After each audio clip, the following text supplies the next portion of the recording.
नमस्कार, स्वागत आहे तुमचं द मुफ्तीज किचन मध्ये। आजचा बेत काही साधा सुद्धा नाहीये, तर आज आपण बनवणार आहोत अस्सल मराठी मनाला तृप्त करणारी ही झणझणीत गावरान थाळी। आचारी पद्धतीचा वांगा बटाटा ते खमंग कोबीची वडी, असा बेत की पाहुणे बोट चाटत राहतील। चला तर मग सुरुवात करूया आपल्या मुख्य भाजीने। एका मिक्सरच्या भांड्यात सुके खोबरे, आले लसूण, कोथिंबीर, हिरवी मिरची घालून पाण्याचा वापर न करता एकदम बारीक वाटण तयार करून घेऊ।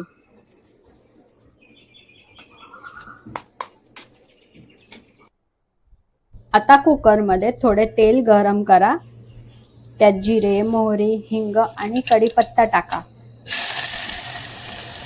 नंतर कांदा, टोमॅटो छान परतून घ्या। त्यानंतर तयार केलेले वाटण तेलात घालून 5 ते 7 मिनिटं तेल सुटेपर्यंत चांगले परता। वाटणाला तेल सुटले की त्यात हळद, धणेपूड, गरम मसाला, कांदा लसूण मसाला, लाल तिखट टाका। मसाल्याचा खमंग वास येईपर्यंत परतून घ्या। आता मसाल्यात बटाट्याच्या फोडी टाकून 2 मिनिटे परतून घ्या आणि मग वांगी टाकून मसाल्यात व्यवस्थित कोट करून घ्या। आता यात गरम पाणी घाला आणि चवीनुसार मीठ टाका आणि कोथिंबीर टाकून मंद आचेवर एक शिट्टी करून घ्या। भाजी शिजली की वरून भरपूर कोथिंबीर टाका। तयार आहे आपली आचारी पद्धतीने वांगा बटाटा रस्सा भाजी। आता वळूया आपण 4 ते 5 दिवस टिकणारी कोबीची खमंग आणि कुरकुरीत वडीकडे। कोबीची वडी ही चवीला अतिशय अप्रतिम आणि कुरकुरीत लागते। चहा सोबत किंवा जेवणात तोंडी लावण्यासाठी हा एक उत्तम पर्याय आहे। सर्वात आधी आपण वाटण तयार करून घेऊ। मिक्सरमध्ये हिरवी मिरची, आलं लसूण, जिरे, कढीपत्ता, कोथिंबीर घालून बारीक वाटण तयार करून घेऊ।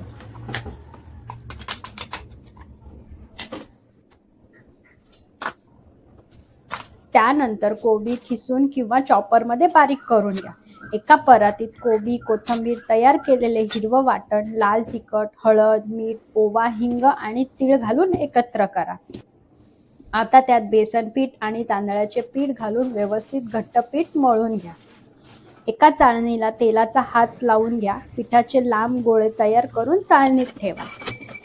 स्टीमरमध्ये पाणी गरम करून त्यावर ही चाळणी ठेवा आणि 10 ते 15 मिनिटं मध्यम आचेवर वाफवून घ्या। सुरीने तपासा, जर सुरी स्वच्छ बाहेर आली तर वड्या शिजल्या आहेत।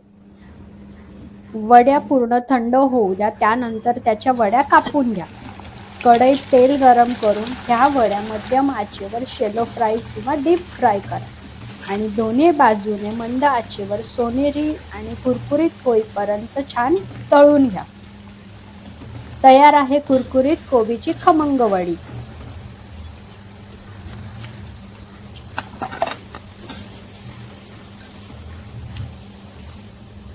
बघा किती कुरकुरीत झाली आपली कोबीची वडी। तुम्हाला आवाजावरून कळत असेल की किती कुरकुरीत झाल्यात आपल्या कोबीच्या वड्या।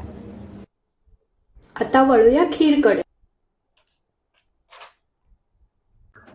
एका मोठ्या पातेल्यात दूध गरम करायला ठेवा। दुधाला उकळी आली की मंद आचेवर 5 ते 10 मिनिटं दूध आटू द्या। दूध थोडंसं आटलं की त्यामध्ये केशरयुक्त दूध आणि ड्रायफ्रुट्स घाला, जेणेकरून खीर दाटसर होईल आणि दूध सतत ढवळत राहा, जेणेकरून तळाला चिटकणार नाही। दुसऱ्या पॅनमध्ये साजूक तूप गरम करा आणि शेवया घाला। मंद आचेवर शेवया सतत हलवत सोनेरी रंगावर खमंग भाजून घ्या। शेवया भाजून झाले की त्यात थोडंसं दूध टाकून शेवया छान शिजवून घेऊ।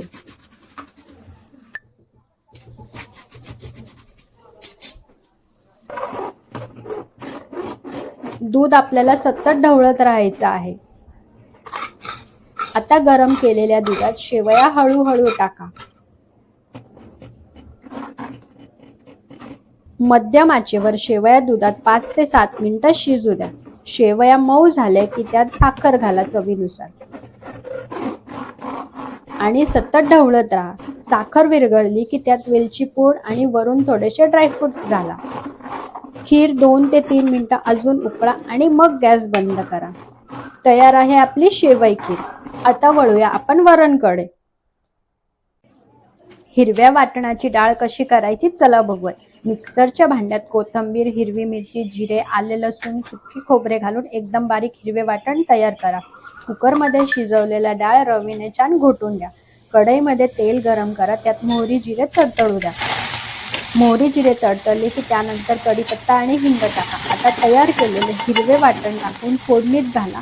वाटणाचा कच्चा वास जाईपर्यंत 2 ते 3 मिनिटं छान तेलात परतून घ्या. आता त्यात हळद, लाल तिखट, धणेपूड टाका आणि फोडणी करपू नये म्हणून थोडंसं पाणी घालून शिजवून घ्या.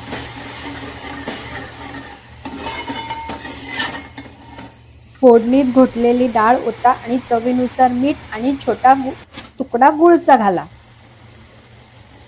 यामुळे चव अप्रतिम लागते. डाळीला मध्यम आचेवर 5 ते 7 मिनिटं उकळी येऊ द्या, जेणेकरून वाटणाची चव डाळीत पूर्णपणे उतरेल. डाळीला उकळी आली की त्यानंतर त्यामध्ये शेवटी भरपूर कोथिंबीर घाला. तयार आहे आपली हिरव्या वाटणाची डाळ. कमी तेलकट टम्म फुगलेली पुरी कशी बनवायची आणि भात चिकट होऊ नये म्हणून काही खास टिप्स दिले आहेत. द मुफ्तीज किचनवर व्हिडिओ अपलोड केलेला आहे आणि त्याची लिंक डिस्क्रिप्शन बॉक्समध्ये दिली आहे, तर व्हिडिओ बघायला विसरू नका. तर कशी वाटली द मुफ्तीज किचनची ही खास थाळी? तुम्हीही घरी नक्की ट्राय करा आणि कशी झाली ते कमेंट्समध्ये सांगा. व्हिडिओ आवडला असेल तर लाईक करा, शेअर करा आणि अशाच गावरान रेसिपीसाठी चॅनलला सबस्क्राईब करायला विसरू नका. पुन्हा भेटूया अशाच एका नवीन व्हिडिओसोबत. Happy cooking to all. आणि चॅनलवरती नवीन असाल तर सबस्क्राईब आणि बेल आयकॉनवर क्लिक करा, जेणेकरून येणारे नवीन रेसिपीचे व्हिडिओचे नोटिफिकेशन तुम्हाला मिळत राहील. धन्यवाद.